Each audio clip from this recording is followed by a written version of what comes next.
بسم اللہ الرحمن الرحیم یا ایھا الذین آمنوا کتب علیکم القصاص فی القتلى الحر بالحر والعبد بالعبد والانثى بالانثى فمن عفی لہ من اخیہ شیء فاتباع بالمعروف واداء علیہ بإحسان ذلک تخفیف من ربکم ورحمۃ فمن اعتدی بعد ذلک فلہ عذاب علیم۔ فرمایا اے امن قائم کرنے والو، یا ایھا الذین آمنوا، یہ خصوصی طور پر ان لوگوں کو مخاطب کیا ہے قرآن ان لوگوں کو مخاطب کرتا ہے کہ جو ذمہ داران ہیں، کہ جن کی ڈیوٹی لگی ہوئی ہے امن قائم کرنے کی، اور ان کی تربیت کے حوالے سے یہ ساری چیزیں اب بار بار آ رہی ہیں جو پیچھے بھی ہم نے پڑھا حلت و حرمت کے حوالے سے کہ ان کے اوپر پابندیاں کیا ہیں اور انہوں نے کرنا کیا ہے، تو اسی حوالے سے یہ آگے چل رہا ہے۔ تو یہاں پر بتایا گیا کہ اے امن قائم کرنے والو، تم پر لاگو کر دیا گیا ہے القصاص۔ قصاص قصاصہ سے ہے، جس کا بنیادی معنی کسی کے پیچھے چلنا، اس کے نقش قدم پر چلنا، کسی کا پیچھا کرنا، جستجو کرنا، تو یہ بنیادی معنوں میں سے ہے اس کے۔ تو اس کے معنوں کے اندر بڑی گڑبڑ کی گئی ہے، اور یہاں پر جو لغت کے حوالے سے اس کے معنی بنے وہ ہیں پیچھا کرنا۔ تم پر لازم کر دیا گیا ہے، یہ دیکھیں یا ایھا الذین آمنوا کتبہ، یہ کتبہ بھی جو ہے نا یہ مجہول ہے، مجہول کا صیغہ ہے، یعنی کہ یہ اب کسی نے لاگو نہیں کیا، یہ ایک سلسلہ چلا آ رہا ہے، لکھا گیا۔ کتبہ مجہول کا صیغہ، تم پر لکھا گیا، یہ آج کا لکھا ہوا نہیں ہے، پتہ نہیں کب لکھا گیا، 2000 سال پہلے، 4000 سال پہلے۔ وہ تاریخ بیان نہیں کرتا ہے قرآن اصول و ضوابط بیان کرتا ہے۔ تو اس نے اصول یہ بتایا کہ تم نے پیچھا کرنا ہے، پیچھا جانا ہے مکمل تفتیش کے لیے کسی بھی معاملے کی، تو اس کا پیچھا کرنا پڑتا ہے۔ اور وہ پیچھا کس چیز کا کرنا ہے؟ فی القتلى، قتلہ کے بارے میں۔ قتلہ لڑائی جھگڑے سے لے کر قتل تک اس کا معنی ہوتا ہے، یعنی کہ کوئی بھی معاملہ ہو گیا ہے قتلہ کا، لڑائی ہو گئی ہے، قتل ہو گیا ہے، یا کوئی اور جھگڑا جس کے معاملے میں جس کے پورے معنی ہیں جو قتلہ کے اندر، تو ان سارے معنوں کے اندر یہ لیا جائے گا کہ کوئی بھی معاملہ ہوا ہے تو اس کا آپ نے پیچھا کرنا ہے، اس کی تفتیش کرنی ہے، اس کے پیچھے جانا ہے کہ معاملہ شروع کہاں سے ہوا، کیونکہ کئی ایسے معاملے ہوتے ہیں جو انتہائی پیچھے سے باپ دادا کے حوالے سے چلے آ رہے ہوتے ہیں۔ تو قرآن ان معاملات کو ختم نہیں کرتا وہیں پر، قرآن کہتا ہے کہ پیچھا کرو۔ الحر بالحر، حر آزاد کو کہتے ہیں، اور ملک کے اندر کیونکہ آزاد قبائل بھی ہوتے ہیں، کہ آزاد قبائل جو ہیں ان کا فیصلہ، ان کا پیچھا جو کرنا ہے بالحر، ان آزاد قبائل کے قانون کے حوالے سے کرنا ہے۔ آزاد قبائل کے جو رسم و رواج ہیں، جو ان کے ضابطے ہیں، تو ان ضابطوں کے ساتھ ان کی تفتیش کرنی ہے، اور ان ضابطوں کے ساتھ ان کو جزا و سزا کا موجب ٹھہرانا ہے، ان کے پر لاگو کرنا ہے۔ تو الحر بالحر، آزاد قبائل جو ہیں ان کو ان کے قانون کے تحت سزا جزا دینی ہے۔ والعبد بالعبد، اور عبد کیونکہ یہ اسٹیٹ کے جو ملازم ہوتے ہیں، یہ محکوم ہوتے ہیں اسٹیٹ کے، تو اس لیے کہا کہ جو اسٹیٹ کے لوگ ہیں جو ان کی محکومیت میں ہیں، ان کا بدلہ ان کے قانون کے تحت ہے، کہ جو اسٹیٹ کے قوانین ہوتے ہیں، جو سزائیں اس نے مقرر کی ہوتی ہیں اپنے حوالے سے، تو ان کا جزا سزا کا جو سلسلہ ہے وہ ان کے قانون جو بنائے گئے ہیں اس کے حوالے سے ان کو ملے گا۔ والانثیٰ بالانثیٰ، اور یہ بھی بڑا خاص، یہ سارے بڑے خاص لفظ ہیں۔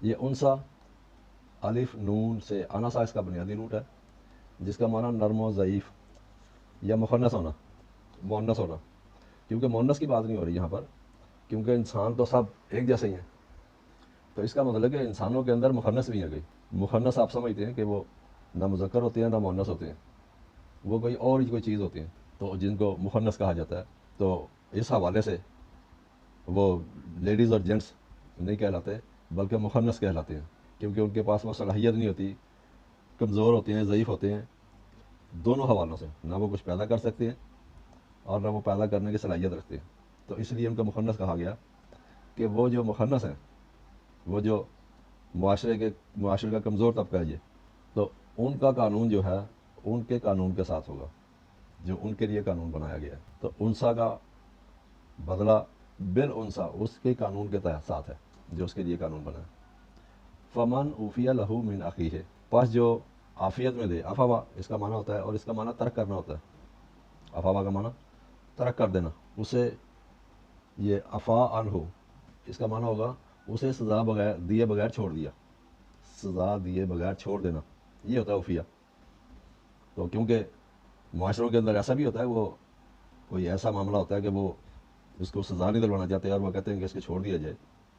تو فمن عفی لہو من اخی ہے اس کی اخوت والوں کی طرف سے. اخی وہ جو اس کی برادری ہے وہ جو اس کی اخوت میں لوگ ہیں ان کی طرف سے اگر عافیت دی جائے ان کو سزا دیے بغیر چھوڑ دینے کا اگر وہ فیصلہ کرے شیئن کسی بھی معاملے میں یعنی کہ معاملہ کچھ اور بھی ہو سکتا ہے اور ان کی اخوت والا ہے اس لیے کہا کہ اس کی اخوت والے اگر اس کو چھوڑنا چاہیں ترک کرنا چاہیں فاتباع بالمعروف پس پھر تم نے پیروی کرنی ہے بالمعروف معروف کی. معروف عرفہ سے ہے. اس کا بنیادی معنی ہوتا ہے مہک بو اور یہ قرآن کے اندر بے شمار جگہ پڑھیں گے کئی جگہ پر آیا یہ ینہون عن المنکر امر بالمعروف کہ امر بالمعروف وہ ہوتا ہے جو قوانین جو اصول و ضوابط بتا دیے گئے ہیں پہچان کرا دی گئی ہے عرفہ جان گئے ہیں لوگ. اور منکر وہ جس کا بتا دیا گیا کہ اس کا آپ نے انکار کرنا ہے اس کی آپ نے پیروی نہیں کرنی ہے ان قوانین کی جن کو منع کر دیا گیا. تو معروف اور منکر یہ دو چیزیں قرآن میں آئیں گی آگے ہم پڑھیں گے. تو معروف وہ احکامات جن کا آپ کو جانکاری دے دی گئی ہے جن کو پہچان کروا دی گئی ہے آپ کو اور منکر وہ جن کا انکار کرنا ہے آپ نے. تو یہاں پر فرمایا فاتباع بالمعروف تو معروف طریقے جو قانون بتا دیا گیا ہے جس کی اعلان کر دیا گیا جس ضابطے کے بارے میں تو اس انداز سے اس کی اتباع کرنی ہے. یہ نہیں ہے کہ وہ اس قانون کے خلاف کوئی کام کرے گا. جو قانون بنا ہوا ہے معروف جو بتا دیا گیا ہے اس کے مطابق اس کی اتباع کرنی ہے پیروی کرنی ہے. وَأَدَاءٌ عَلَيْهِ بِإِحْسَانٍ اور ادائیگی جو ہے اس کی طرف وہ احسان حسنہ اس کا صحیح جو روٹ ہے صحیح تناسب اور توازن میں ہونا یعنی کہ اس کی ادائیگی جو ہے اس کا پھر مطلب کوئی توازن ہونا چاہیے اور توازن بھی ایسا ہونا چاہیے جو بیلنس ہو. یہ انسان کے جو ہاتھ پاؤں ہیں یہ احسان اس کے معنوں میں آتے ہیں کہ ان کا توازن ہے. اگر ہاتھ پاؤں ہمارے یا پیر مطلب کہ ٹانگیں ہماری چھوٹی بڑی ہو جائیں یا ہاتھ چھوٹے بڑے ہو جائیں یا انگلیاں چھوٹی بڑی ہو جائیں تو وہ توازن ختم ہو جائے گا. تو وہ احسان حسن جو اس کا یہی ہے کہ بیلنس ہو اور جو آپ نے ادائیگی کرنی ہے وہ کیا ہے اس میں حسن ہونا چاہیے. تو آپ نے حسن کرانا انداز سے ادائیگی کرنی ہے. ذالک تخفیف من ربکم اور یہ جو کبھی کی گئی ہے یہ تمہارے نظام ربوبیت کے حوالے سے کی گئی ہے.